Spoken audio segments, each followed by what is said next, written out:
खुलुमबाय नोंथांमोनखौ जोंनि बे एजिप ब्लग चेनेलाव बरायनाय जाबाय। नै दिनै जों थांनो नागिरदों भुटान बर्डाराव। बिथां केमेरा हमनाय फुंखा बसुमतारी आरो आं बिपुल बसुमतारी भुटान बर्डार नायनो होननानै गोसो जानानै जों दा थांनो रेडि जादों आरोखि। गोबावथार जाबायमोन भुटानाव थाङिया, बेनिखायनो जों दिनै गोसो जानानै थांनो ओंखारबाय।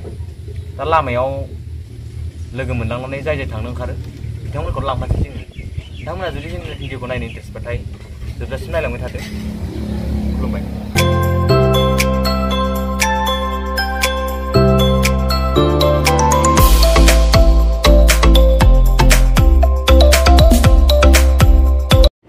लोगोखौ लानानै फैनोसै जोङो, थांनो लुगैदों बे बेरायैया गोबाव जाबाय, बेखायनो लाना फैनोसै बेखौ।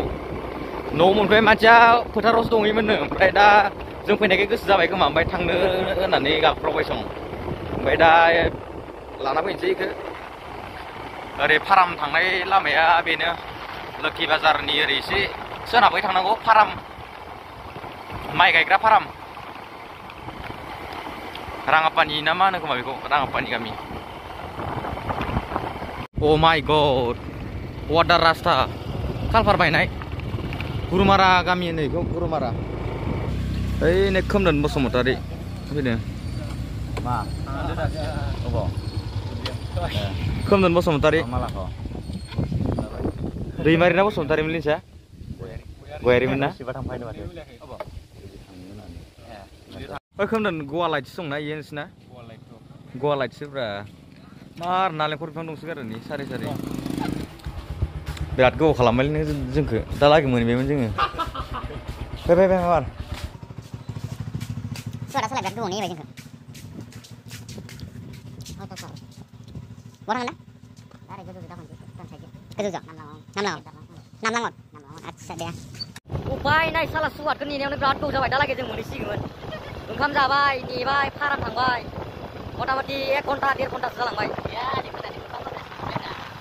ओइ साला एक्टर मानसिफ्रासो गोब्राब लाबायदों। लखि बाजाराव मोनफैनाय उपाय गैया दा, ओमफ्रायसो नामलां डाइरेक्ट गावलांसै। माबा मोनसे जानांगोन, जायाबा जानाय नङा। हटेलाव जालांनांसिगोन माबा मोनसे, जायखिया ओइफोराव जानांसिगोन। रुटि पुरिफोर घुगनिफोर जानांसिगोन, उपाय गैया। जायखिया घुगनिफोर रुटिफोर जाबानो दसे सम जागोन। थौ नायलांबाय थादो दानिया। दखान फिसायाव माबा मोनसे जानि र', ओंखाम उखैनाय मोनदोंलै। बेवहायनो जानांसिगोन राहा गोथे। लामायाव दोनबाय गारिखौ, थांलाय फैलाय उसुबिदा जागोन खोमा।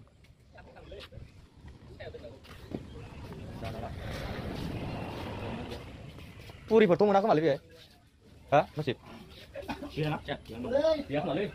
परथा सोलिगोन रुटि गोरान एसे हानख'ना खालामना लानोसै जानानै।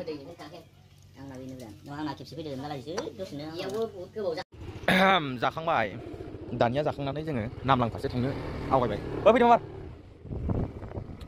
जाखांनानै नामलांजों बेरायनानै फैनोसै। परथा जाबाय, परथा ना रुटि नोंलै बेखौ? रुटि खायल'लु, रुटि खावार फिसा दामि नामलां जामार इदिया। ओइ माबा लिरनाय दंलै साइन बर्डआव देखायनि नोंथांमोननो। मायबा लिरनाय दं साइन बर्ड। हा मिटार माने? अ आदसा, माने इन्ड' भुटान बर्डार इयालागे 9 किल'मिटार आरो लखि बाजारालागे नोंथांखौ उइस खालामो ए हेपि जार्निनो। वाव स' नाइस, बिदिनो वेलकाम खालामदो आरो। 9 किल'मिटार दंबावो इन्ड' भुटानहालागे। आरो रङिया 8 किल'मिटार, पाठशाला 2 किल'मिटार, बरपेटा 6 किल'मिटार। वाव लल। थाव सोनानै लाबाय पेट्रल, भुटान रड थांनो थाखाय, नामलां थांनो थाखाय थाव सोनानै लाबाय। ससे थांबावब्लानो ब्रिज मोनसिगोन जोंनिया। नोंथांमोनहा नायलांबानो जाबाय, भटा दैलाम ब्रिज। बरिया लकेसन। नै मोनथारसै सफैबाय नै। वाव वाट आ भिउ, बरिया ब्रिज, भटा दैलाम। दा गाहायाव हाबना देखायगोन र', दा ओरै थांना फैगोन जोङो। दा बेखौ देखायफैगोन मोजाङैनो। ओइ सेंग्राफ्रा फैबाय थाखायो सोरबा सोरबा जायगानियाथ', गोजाननियाबो फैयो, जों पाठशाला बरमा मसलपुरनियाबो नुखाजोबनाय गासिबो। अब्लाबो नायदो ओरैजाय नै ब्रिज होननानै बुंनायखाय भटा दैलाम ब्रिज। ओइये फाइनालि जोङो दावधारा मोनफैबाय। बै मोनसे मा होनना बुङो, गार्डेन हटेल। सोरबाफोर ओंखामफोर जानो गोसोबाथाय जानो हागोन बै गार्डेन हटेलाव। ओरै नामलां भुटान बेरायनो फैग्राफोरा जायैयानो हैयाय, बन्द' थ'हैनो। गार्डेन एसे आपग्रेड जाबायलै, आगोल एसे आलादामोन नङा होमबा? एसे बेलेग जाबाय सं। सोरबाफोर ड्रांक खालामग्राफोराबो लानो हायो इयाय, एसे लोंनायनि एसे केपासिटि दं। मायबा माने गोलैया नै market na mohol जागोनलै आरो ये मोनसे ओरैजाय नैजों राइट साइडजों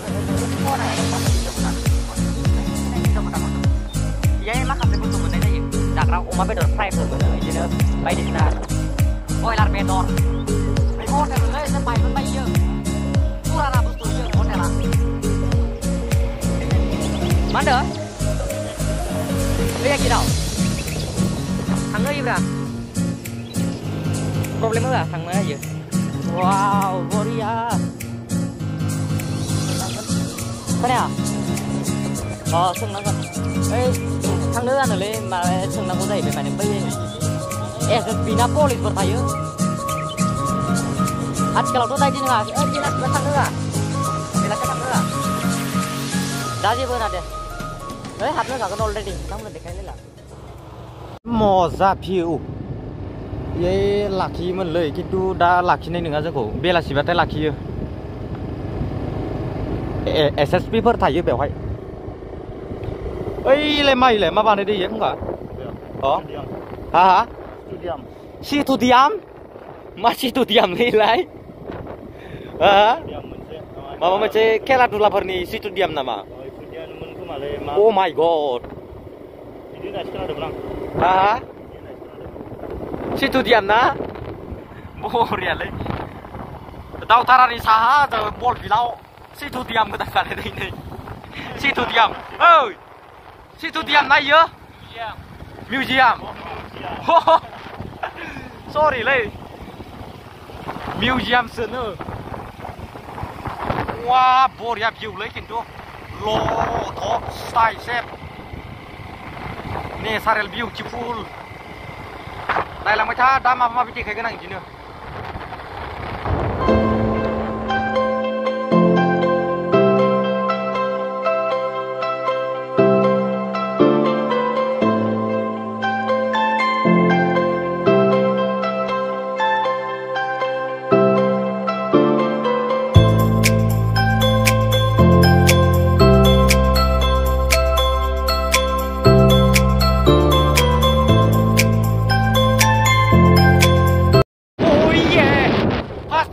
भुटाननि बरिया फार्स्ट मोनजेननाय ब्रिज आरोना बेयो भुटाननि ओमफ्राय मोनथामसो दं खोमा ना ब्रिजआ मोनथामसो दङ नै फार्स्ट मोनजेननाय ब्रिज बियो नै मोनसिगोन मोनबाय फार्स्ट ब्रिज ओमफ्राय बैखिनि अलप एसे सिगाङाव मोनसे दंबावो ब्रिज माने नै फार्स्ट ब्रिज होनना बुङो बेखौ बरियानो फार्स्ट ब्रिजआ ओइ बरिया ससे थांबावबाथाय आरो सेकेन्ड ब्रिज होनना बुङो सेकेन्ड ब्रिज मोनगोन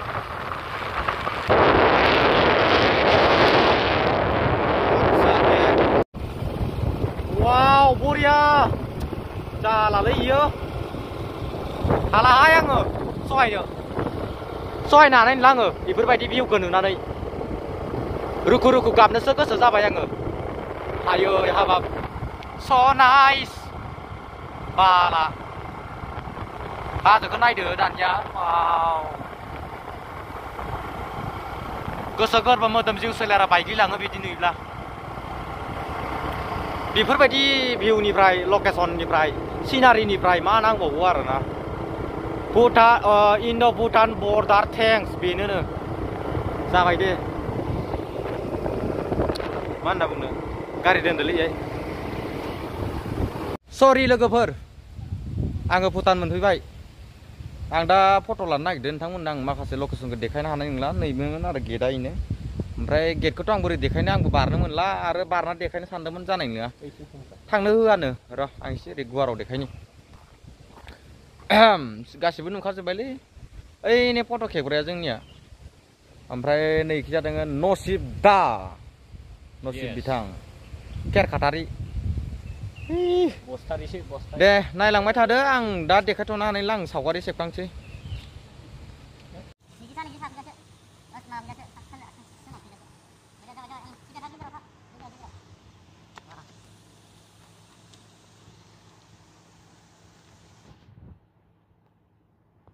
सावगारिखौ जों खेबखांबाय सावगारिखौ खेबखांना जों थांनो नागिरदों ओमफ्राय नै दा मोनसे लाबावोनो बिथां फुंखा बसुमतारिया ओइ गेटखौ दा मा लाफानांगौनो रब्रा नों थांबालाय आं बोरै माबानांगौ देलाय नों एन्था मोनसे खेबना मावनोसै बिथांखौ देनजार दामदोलै सुफ्रा ट्राक ड्राइभारफोरा देनजार दामदो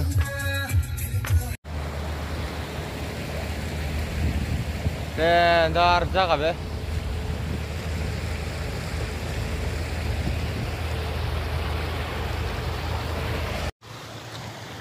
सावगारिखौ खेबखांबाय ओमफ्राय जायगाया मोजांमोन नालाय लाखांबाय ओमफ्राय दा थांनो नागिरबाय जोङो ओजो फथा दैलामजों खनसे ओरै गिदिंलांसै ओमफ्राय न' फारसे दावबायलांसै चार्जबो गैलाबा नोंथां चार्ज गैला जोब्बायना आदसा दे जेबो नंलालै ना माला खेबसेनलै ना दे जेबो नङा दे न'सेयावथ' आरो फाला खेबाबा लायो फट' खेबख' लायानो बे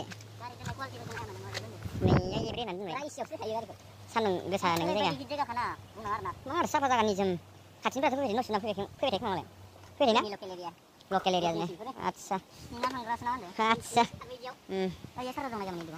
सार्जार माने थानांगौ हा बबेयो अ बेमोन आंबो फैयोमोनलै गोदो ओमफ्राय दा मथा मथि 1 इयारसो जाबायना फैयो आङो ओमफ्राय ओंखायनो गोसो जानानै फैबाय आरो उपाय गैया खाथिनि जायगा बोसोरसे गाहाम नायाबालाय बहा थानो ना होमबा बेखायनो थाना नामा खनसे नायलाय फैलाय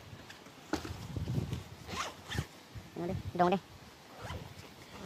ओमफ्राय दा हेलौ बहा थांगोन दा थांसै न' फारसे दावबायलांसै आदसा थांसै ओमफ्राय राबां बर' बाजार रायजोआव मोनहैफिनसिगोन दे नोंथांमोनखौ दा लास्टनि खनसे फटा दैलांखौ देखायलांगोन दे ओरैनो ओमफ्राय न' फारसे दावबायलांसै ओमफ्राय ब्लगखौ फोजोबनोसै गोजोननाय थाबाय नोंथांमोना ब्लगखौ नायबाय थानायनि थाखाय चार्जआबो खम मबाइलनिया आदसा दे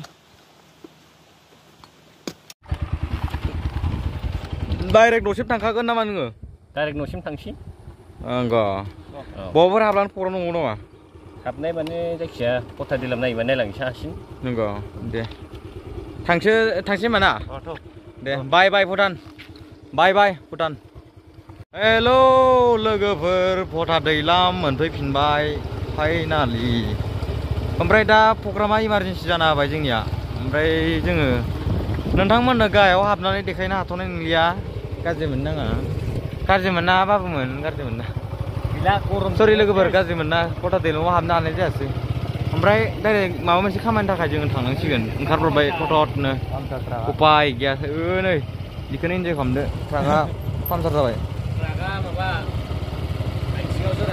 ट्राक होनो ना इखो थौदो होमबा